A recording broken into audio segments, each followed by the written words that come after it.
Today, we will give you an overview of what a shareholder resolution is, why we use them to pressure companies, a step-by-step explanation of the filing process, and an opportunity to let us know if you'd be interested in co-filing with us. If you already know that you're interested in co-filing a resolution with us, please let us know by filling out the short survey that my colleague Laura will drop in the chat. You can pin it for later or even just fill it out right now as I kind of go over our guidelines for today. So our guidelines today are here to make sure that everyone has a good experience. And as you probably just noticed, we are recording. This is so that those who couldn't make it today can still get the information and opportunities to get involved in our shareholder activism work. So we're going to keep everyone muted today, but please type any questions or comments in the chat box at any time. My colleague Laura will collect the questions for us to answer at the end of the webinar. There will also be times when we ask you to type your answers to specific questions in the chat box. But of course, you don't have to unless you want to. We encourage everyone to participate, but again, you don't have to if you don't want to. And also, please, we invite you to keep your video on, but again, only if you are comfortable. And additionally, if you have any technical difficulties, please type your problem into the chat box and my colleague Laura will help you. Okay, now I'd like to give you a sense of who we are today. My name is Lacey Colmoose, and I am a campaign manager at SumOfUs. I am leading the initiative to build a SumOfUs shareholder community and leading our efforts to combat water scarcity globally. I have campaigned for over 10 years and previously worked at CARE2, Public Citizens Global Trade Watch, Organizing for America, the National Democratic Institute, and Women Thrive Worldwide. Today, I am joined by Christina O'Connell, who is a senior campaign manager at SumOfUs. She has worked for over 20 years in sustainability, ESG, and shareholder advocacy. She leads SumOfUs's shareholder filings work, and I am so excited for her to share her expertise with you today. We also have some of our SumOfUs member shareholders with us today. The first is Jeff. He is a SumOfUs member shareholder. He traded the fireflies and catfish of his Midwest upbringing for the fall foliage and fried clams of New England, settling in Boston back when Matt Damon was still just an unknown Harvard student. He currently works for a software company in a job that will never be as captivating to talk about as his former freelance travel writing career. This is his third year working with SumOfUs to poke Apple's corporate conscience via shareholder resolutions. Neville is also a SumOfUs member shareholder. Neville is retired and nowadays enjoys music and the arts. He wants to be a socially conscious investor, which is why he supports the ethical work and causes of SumOfUs. He believes that together we can hold corporations more accountable, and I agree with him completely. So thank you all for joining us. Now that you know a little bit about ourselves, we'd like to learn a bit about you. So in the chat box, please type your name, where you're tuning in from, and what you are looking to learn during this webinar. I'll give you a moment to fill things in.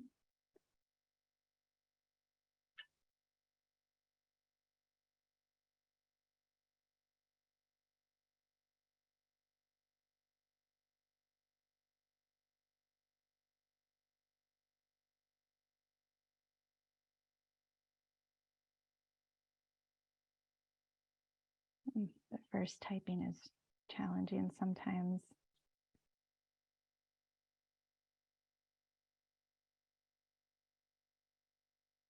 Okay. I'm going to continue on. If you feel like, oh, let's see, there's Irene from Mooresville, North Carolina. Welcome, Irene. And she hopes to be able to get some corporations to do the right thing. Awesome. Well, we will surely tell you some ways to do that today. And welcome, Michelle from Minneapolis. Ooh, great. You have ESG investments. Okay. You're interested in signing resolutions. Okay, that's fine. You don't have to buy through SumOfUs to participate here. We're not asking you to do that. We'll tell you how else you can get involved. Great. Well, thank you. Welcome to everybody. Oh, and welcome. Oh, Greece from Helen from Greece and London. Great. Interested in using your shareholder power to get corporations to act responsibly? Well, we'll definitely touch on that today. Thank you so much. It's great to see folks from all over the place. Okay, so before we dig into our discussion on shareholder resolutions, I'm going to give you a short recap of what we did in the last session. But I guess first I will go over what is in the agenda today. So in the agenda, we'll be covering the shareholder activism recap, and then we'll go over what is a shareholder resolution, and who can file a shareholder resolution, why we file shareholder resolutions, and the impact that they can have. We'll go over the process of what SumOfUs does to file a shareholder resolution, and how you can get involved in that process, co-filing with us. We will also give you some testimonials, so to speak, from our member shareholders who have filed with us before. And then we'll give you an opportunity to see how you can get involved as we file our resolutions this year.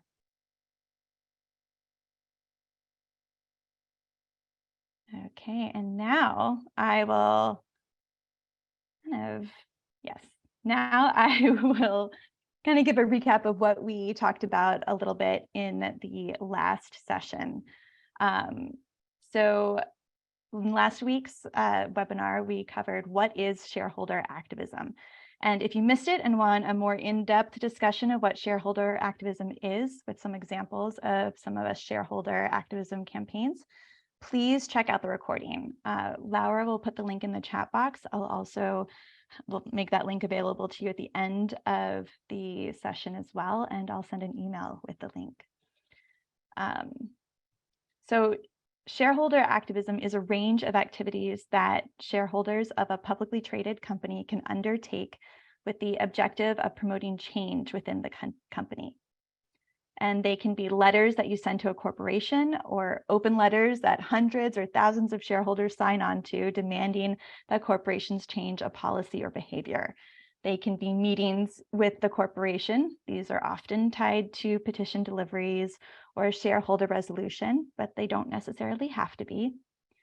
And then there's also actions during the annual general meeting, which is also known as an AGM.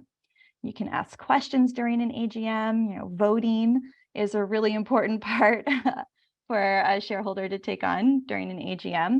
But we can also stage protests or demonstrations or do stunts at AGMs. Another type of shareholder activism is proxy contests. And these are considered the most aggressive form of shareholder activism. They are an attempt to replace a company's board members in order to enact change from the inside. And because proxy fights can be expensive for a company, they often result in a settlement where the firm agrees to give up a board seat. We don't generally engage in proxy contests here at SumOfUs, but maybe someday we will. And then the final type of shareholder activism, which we're going to be talking about today, is shareholder resolutions. And before we get into what shareholder resolutions are, we'd like to get a sense of how much you already know about them. So please type in the chat box what your knowledge level is on a scale of 1 to 5. 1 being not a lot and 5 being a lot. And it is totally okay if you answer 1. That's why we're here. Okay, oh, wow. Yes, Neville has great. Okay. Yeah, we have a lot of newbies to the resolution process, which is really exciting because that's why we're here today. Hopefully you will feel very well versed in shareholder resolutions. And to help get you well versed in shareholder resolutions, I'm going to turn things over to my colleague Christina to explain some of the terms we'll be using today, and then get into the nitty-gritty of filing shareholder resolutions. And then remember, if you have any questions, please type them into the chat box. Laura will collect them and we'll answer them at the end of the presentation. Over to you, Christina. Super. Thanks so much, Lacey. And it's so great to see so many folks interested in working on this with us and learning more. The entire sort of process of shareholder resolution, shareholder advocacy can be a little bit confusing or opaque until you get into it, and then it's not so hard at all. And we're here to work with you. So we are forming a team to do it together.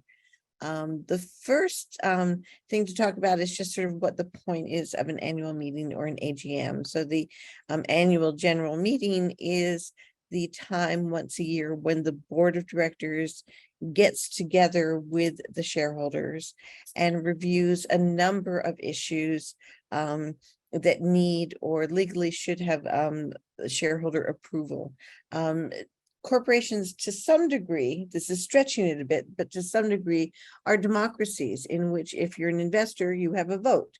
And so the annual meeting is where you get to actually cast that vote. So at the annual meeting, the directors and the shareholders meet. The board will present a list of who's on the board. They'll explain any changes to the board that they'd like to make. They'll also talk about compensation for the board, for senior management, how that's being handled, who the auditors of the firm are. So all of those kinds of the nitty-gritties of the governance of the corporation are discussed. And that's also when shareholders have a right to raise issues. Can question policies, can question the performance of the company. At the actual AGM, first I'll say that AGM's annual meetings are actually very boring. So that if you've watched Succession and it looks so exciting when they're all in the hotel and scurrying around and such, they're really not like that. They're very highly scripted events. The corporate secretary and the investor relations team of the company really put everything together. So it sort of follows with a very set script. There's an agenda that they stick to or try to stick to. And during that time, the first thing they do is that they actually do provide a report on the performance. Often the CEO, for example, will make a statement about the year's performance by the company, and also may talk about future plans, what they see coming up next. Then they talk about the board of directors themselves. There's a chance to, or they introduce them. They discuss which ones are up for a vote on the board, any changes that are made there. And then they also provide a time for shareholders to present resolutions. And so resolutions are shareholder submitted proposals that ask the company to do one thing or another, to make certain changes or report on certain activities. It really keeps that open for them. The final thing that they do in the meeting is there is a question and answer session, but the questions and answers are typically selected by the board to answer, and they've already pre-written answers. When board meetings are in person, often that gets loosened up a bit, so that people can actually go to a microphone and ask a question, which is sometimes a pretty engaging and exciting time. Other times they kind of quash that.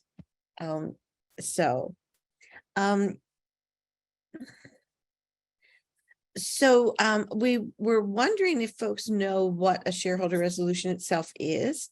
I thought we would go through what the issues were or how they work and what a resolution actually looks like. Shareholder resolutions are are presented in writing to the company. And they follow a certain set pattern. There are rules and regulations from the SEC that control what can be in a shareholder resolution. The initial resolution is a no more than 500-word proposal or request. One word over, including footnotes, and you're tossed out. So it's 500 words that the proponent gets to say, this is what we want, and also this is why. So it's both a request, a resolution, a demand, but it's also a supporting statement that explains why it matters. We have one example here of one of our Apple resolutions. We're filing a number of resolutions this year, including lead filing and co-filing too at Apple. But it's a very prescriptive process. We're not able to say, stop being evil. We have to say things like, give us a report that explains why why your policies are not evil policies. So it's a bit of a dance. It's sort of a legal dance that has to be framed, but it has great impact in that a resolution, when presented, has to be brought to the board. The company itself has to discuss it and has to work with, has to respond. Who's able to file a shareholder resolution? This varies country by country. So some of us, being global, has members around the world. We have campaigns around the world. In some countries, particularly in Europe, to file a resolution, you have to own 5% of the company in order to file a resolution. Clearly, none of us that I know of own 5% of any major corporation.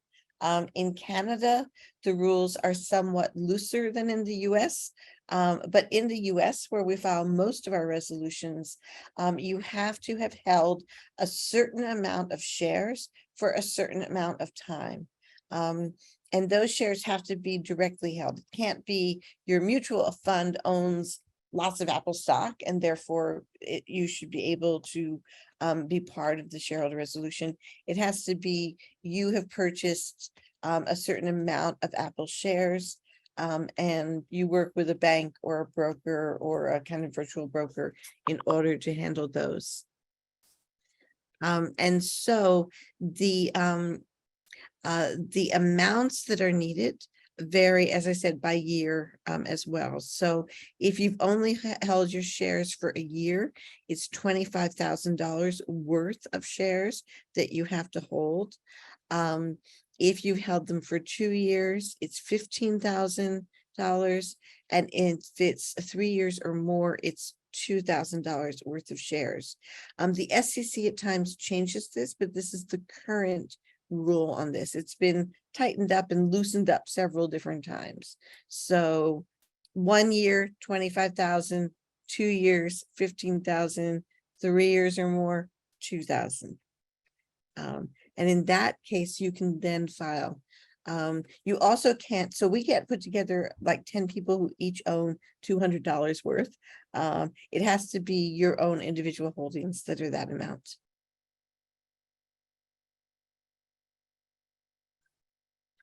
So why we file resolutions is to put the company on notice. It's to raise an issue that we consider important for the board to evaluate, for the board to act on. It is sort of the most important and most democratic kind of action that we can take, where we go to the company and say, this is what we see you doing or not doing. This is where we think there should be change. Here's the change we want to see, or here's where we want you to explain precisely what your policies and programs look like. The resolution puts pressure on the company. They are taken quite seriously. They typically lead to meetings with senior leadership of the company. Neville and Jeff can both talk about that because we've just recently done meetings with Apple, for example. So the company typically does engage with the filers, both to try to get us to withdraw the proposal, but also to actually have a discussion about the issue. And resolutions ideally are part of both a campaign by advocates, but also part of an engagement where we talk with the company and actually try to get positive responses, positive action from them, so that we try to get them to actually move in the direction that we want to. It's not just a chance for us to sort of yell at them, but it's also a chance for us to say, here's what we want to see happen over the next several years. And as investors, this matters to us, whether it's a question of human rights or corporate risks or any number of other factors.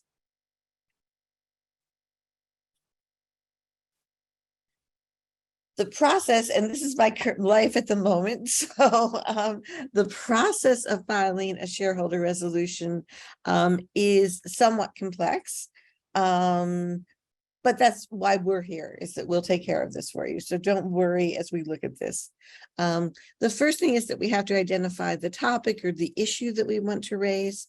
And typically that comes with or is part of SumOfUs campaigns, areas where we're already involved, already engaged, already working with the company or targeting the company to call for certain change.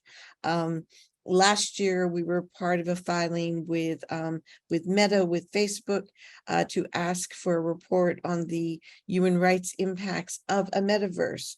And also very involved with a filing saying, given all of the outrageous news that came out with Frances Haugen's reports on Facebook and Metaverse, that we want to have an evaluation of the risk committee of the board of directors on how they're handling risk. So we're looking for resolutions that tie into work we're already doing. In the case of Apple, things that involve both freedom of speech in China, but also forced labor by Uyghurs. Each company, it will be a different target. Once we do that, we write a resolution. As I said, resolution 500 words, really hard for some of us to write, 500 words only, but we have to make the case as clearly and concisely as we can.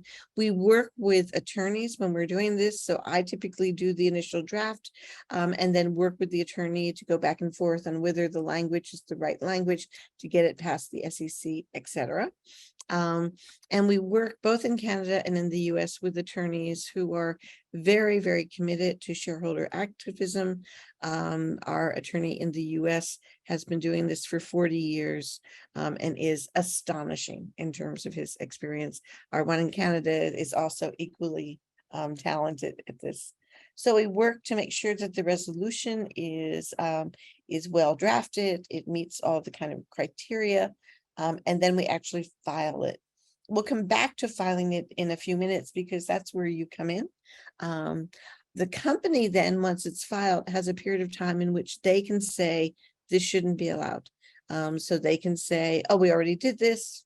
And that's called substantial implementation. And if they say that, but they have their attorneys write very, very long, like 50-page letters saying this is substantial implementation. We've already done this. And here's all the laws that say that that means we can kick this out of the annual meeting. They also can say things like we're attempting to micromanage the company, which we're not allowed to do. And they also can talk about that. Last year, Google tried to say that our resolution related to citing data centers in Saudi Arabia was just ordinary business. And so we were trying to micromanage them. And we then had to file our response with the SEC to this saying, no, it's not ordinary business because there are massive human rights considerations in citing a data center in Saudi Arabia. So there's kind of a back and forth that happens there where the company tries to block it. We can meet with the company. We can also campaign around that and talk to the media about the company trying to stop us from raising these issues. And we, during all that time, need to work together with all of you to build support for the resolution. The last kind of paperwork piece of the process is we file something called an exempt solicitation letter. And this is a formal letter in which we lay out our argument. We can make it as long as we want, not just 500 words. And that's actually filed with the SEC so that all investors can see our argument for voting for the resolution. That really is a very, very critical piece of getting the word to everyone. We also do campaigning around it. And there are also some advisory firms that tell investors how to vote. We also meet with them and bring the same argument to them. Finally, at the actual annual meeting, once we've been through this whole process, which is a 6-month process, we then have typically 3 minutes to actually present at the annual meeting. We can select either one of us, a shareholder, or someone who's impacted by the issues raised to make a presentation at the annual meeting about the proposal. They don't just read it, but instead they talk about why it matters and why shareholders should vote for it.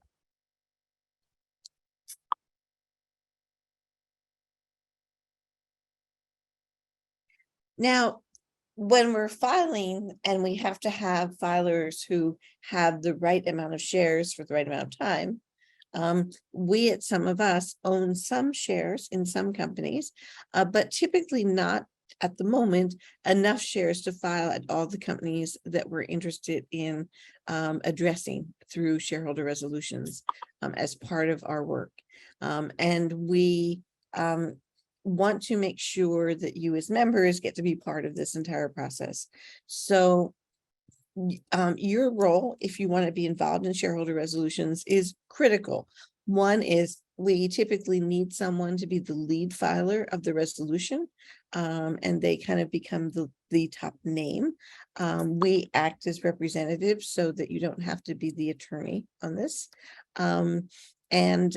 We have strategy sessions like we're having right now, but we have more, and Lacey helps to work with everyone to prepare, to understand the issues, to understand how best to talk to the media if you want to do that for us, all the kind of different parts of this process.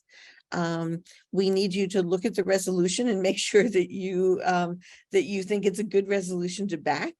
And then if you say, yes, I want to be a part of this, I'd like to be one of the filers of this resolution, we provide you with a form. I try to use DocuSign, so it's real easy. It comes in the email.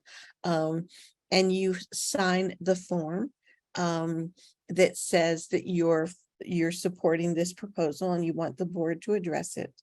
In the US, not necessarily in Canada, you also have to provide proof of ownership, which is another form that gets signed by your broker or your banker, the person who actually holds your shares of stock, so that they say, yes, Neville owns X number of shares of Apple stock and therefore qualifies to co-file. In Canada, that's a bit looser. The company can ask or not ask for those proofs of ownership, and so we have a little bit more leeway.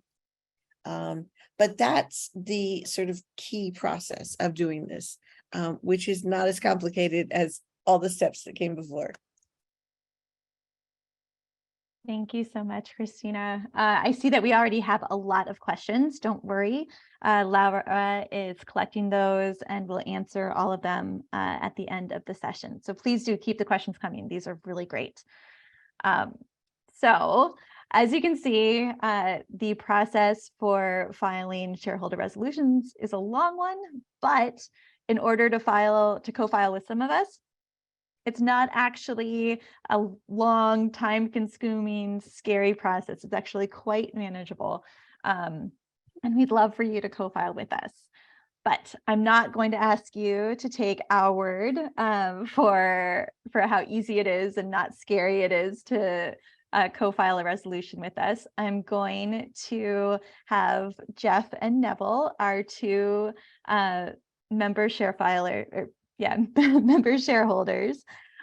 give their experiences, kind of tell you what they've gone through and how they've worked with us and what their experiences have been. So I'm first going to hand it over to Jeff, who I think has joined us via phone. Are you there, Jeff?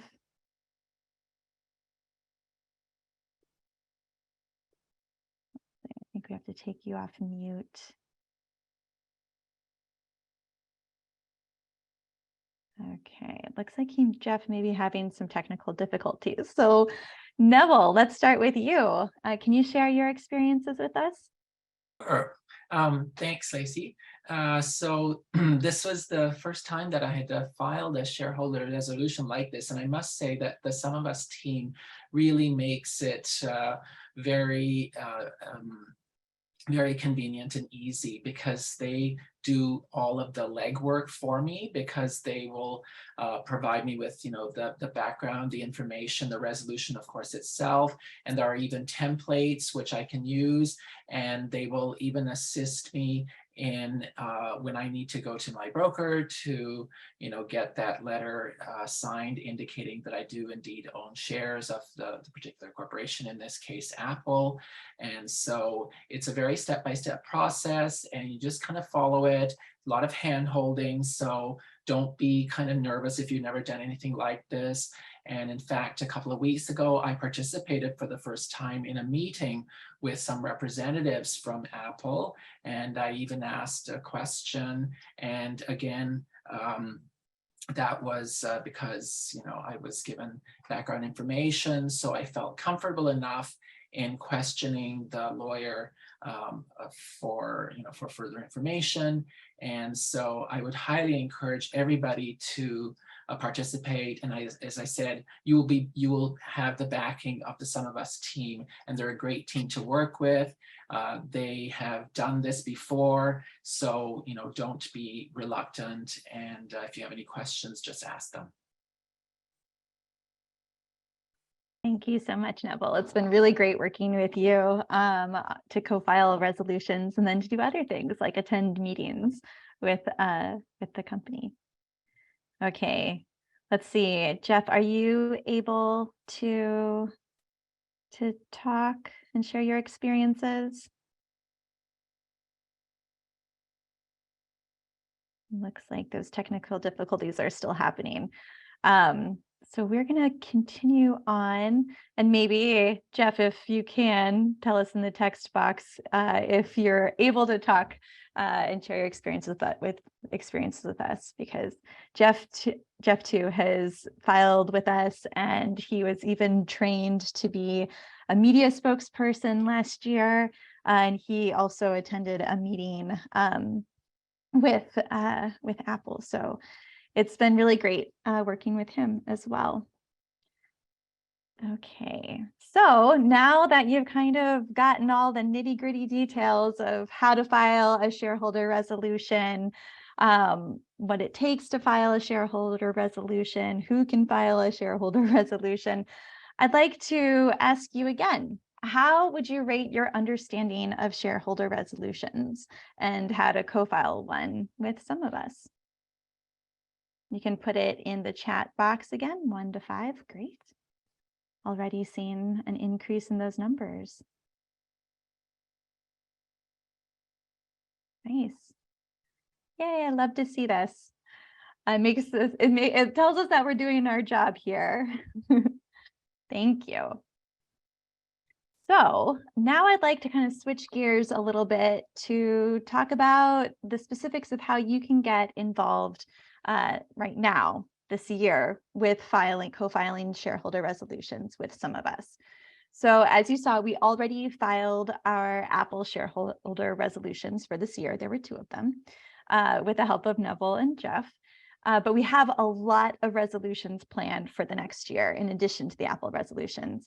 And the deadlines for filing are fast approaching.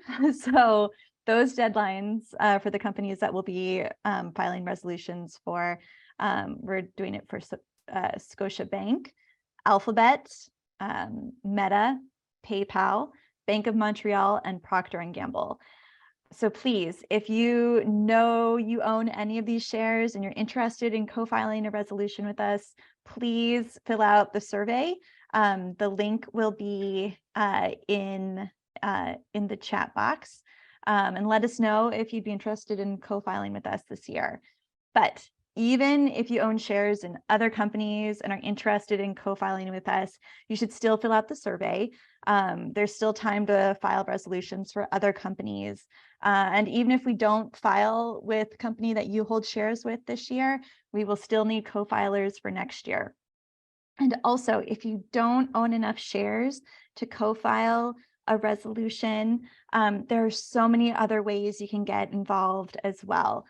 So you can still fill out the survey. There are other options of things you can do, other types of shareholder activism that we mentioned earlier in the session.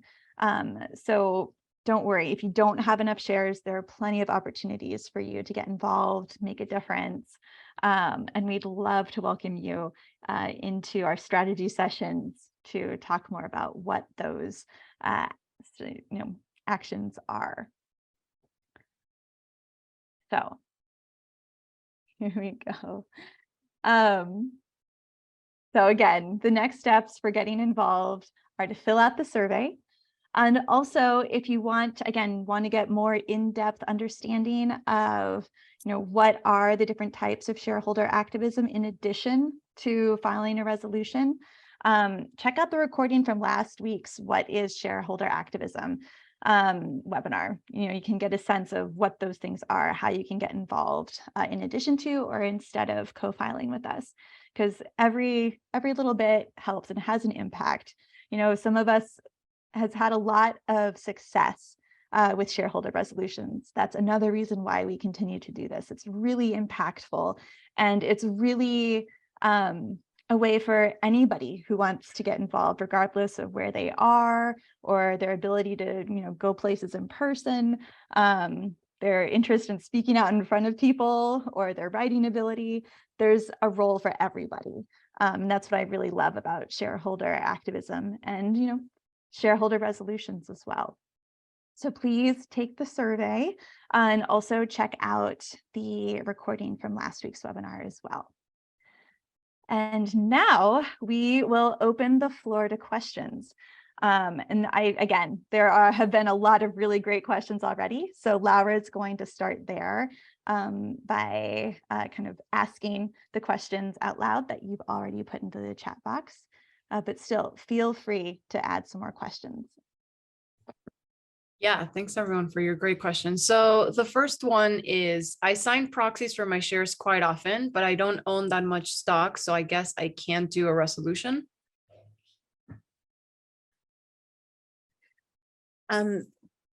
So signing proxies, first off, I want to thank you for signing the proxies. Too many people do not vote their proxies. A proxy is just a form that you get from the company or from your broker that asks you to vote on the resolutions that are on the agenda for the annual meeting. The majority of them are never actually voted. So it's a great way for you to be involved and to take a step to help. If you do not own enough shares, like the amounts that we talked about, $2,000 for 3 years, $15,000 for 2 years, $25,000 for 1 year, you still can be actively involved in our organizing and our work around the shareholder resolutions. Everything from writing letters, talking to the press, coming to events. There are all kinds of ways that you can help us out.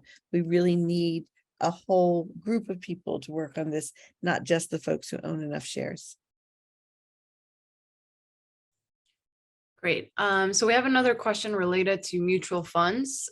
Someone shared, I think all my Apple stock is through mutual funds. So it looks like I'd have to buy $2,000 of shares on my own and wait 3 years to help out and sign. Is that correct?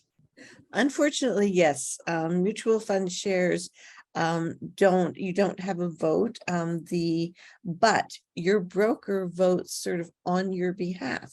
So in that case, even though you're not going to vote yourself, pressuring your broker to vote with us on the proposal issue is a wonderful way to be involved and really need it. I mean, they need to hear from us. They just don't hear. So, And I'll add to that is that this is a tactic we've used before, is asking our member shareholders who own shares through a mutual fund to contact, or a mutual fund or pension fund, to contact their broker and tell them to like vote for this. And it has worked in the past. So it's definitely something you can do. And like Christina said before, like there are so many ways to get involved as a shareholder, even if you hold shares via your mutual fund.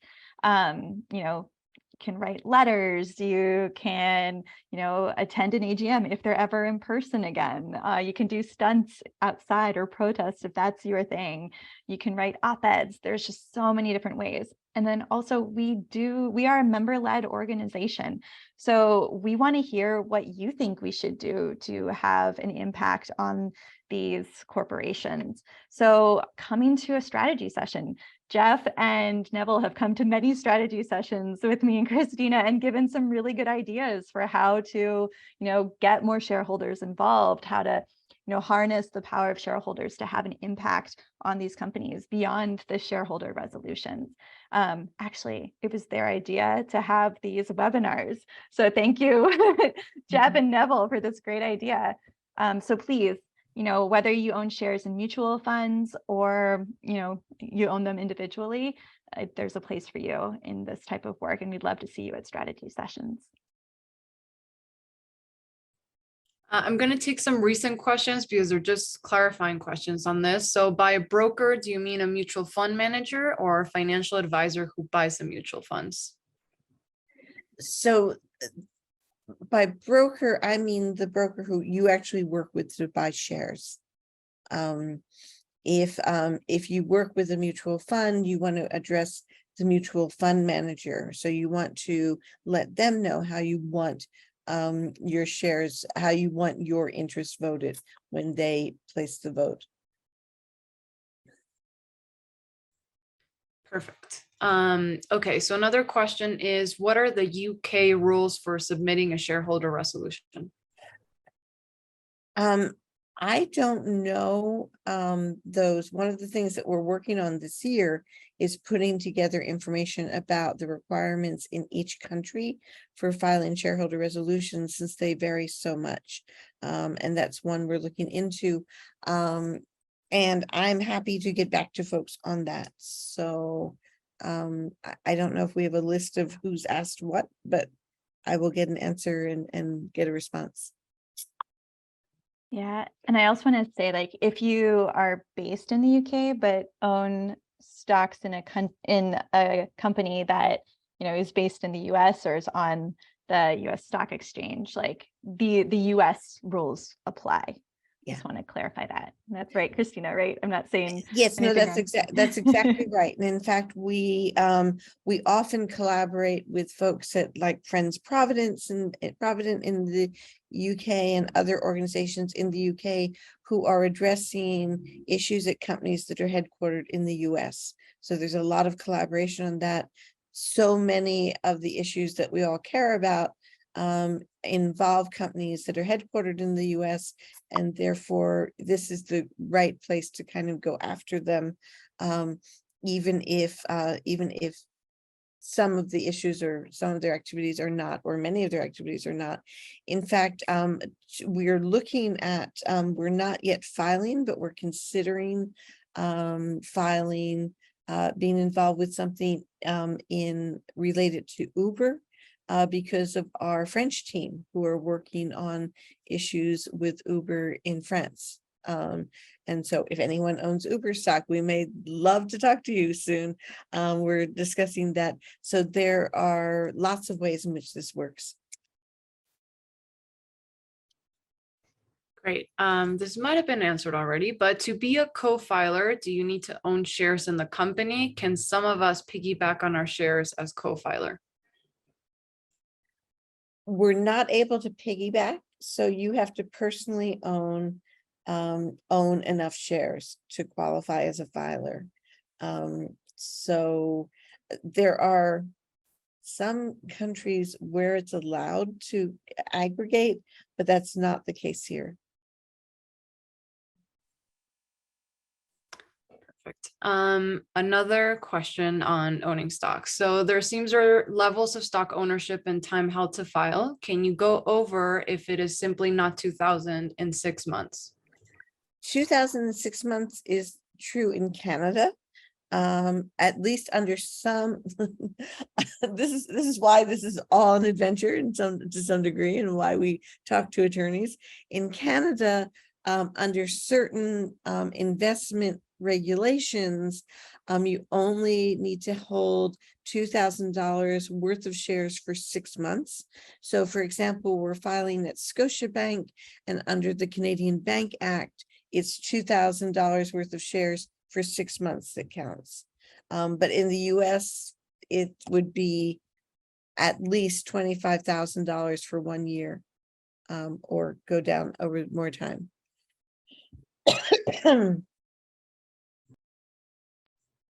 Perfect. We have a few more questions. So can an organization own the stock and file the resolution? An organization can. I would want to, if you are part of an organization that would like to do that, I'd love to have a conversation so that we can just confirm that with our attorney in terms of how that works. We, as SumOfUs, for example, own shares and are the lead filer on our Apple resolution related to Uyghur forced labor.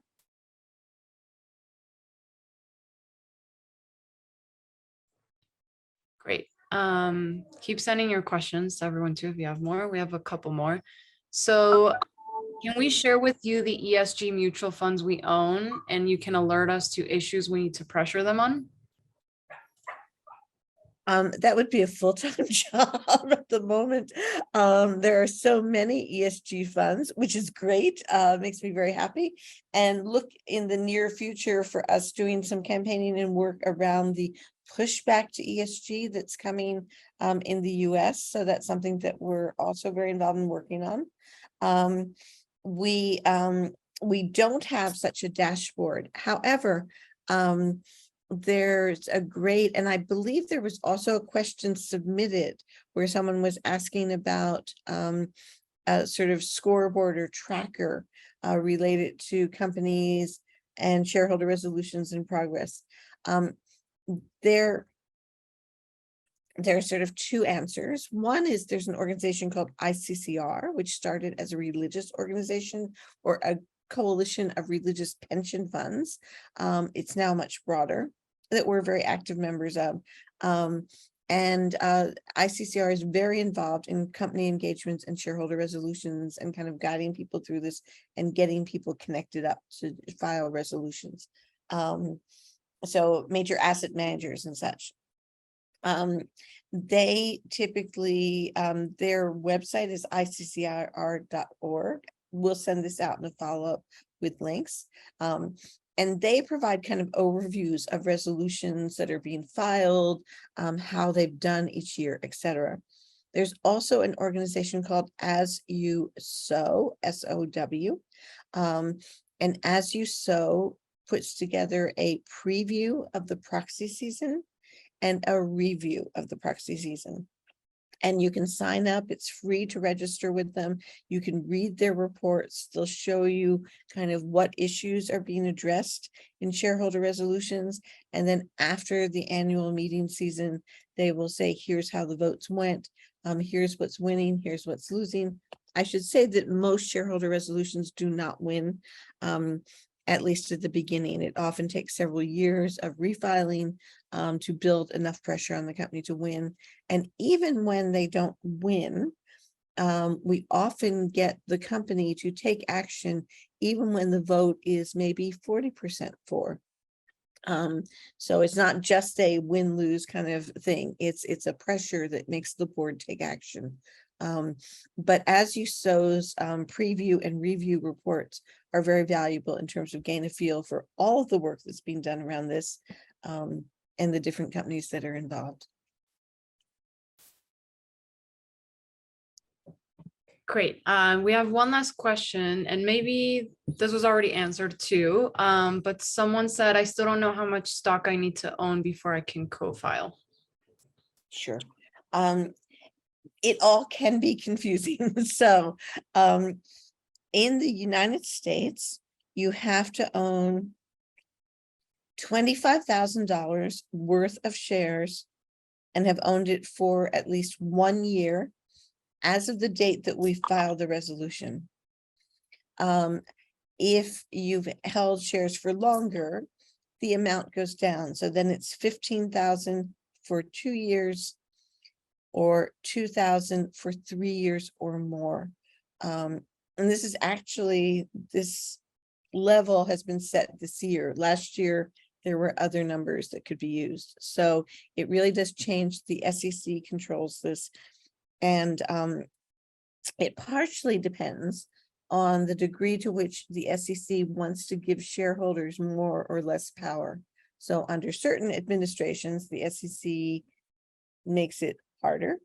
And under certain administrations, the SEC makes it easier. But at the moment, it's 25 for 1, 15 for 2, 2,000 for 3. In Canada, the numbers vary by industry to some degree and are lower. Canada is much more flexible. And so if you're interested in a Canadian resolution, let's talk. Thank you, Christina, and thank you all for these amazing questions and your participation during this webinar. These webinars are only as good as the participants who attend, and I'm really excited about all the things that I've even learned during this webinar. So thank you once again. Please do fill out the survey. And here I've just dropped into the chat is the link to the What is Shareholder Activism webinar that we did last week. So take a look at that. It gets more into the details about other types of shareholder activism beyond filing a resolution that you can engage in, and also give some examples of how this work really makes a difference and how you can get involved to really make a difference. So I hope to see you all again soon and have a great rest of your day. Thank you once again for joining us today.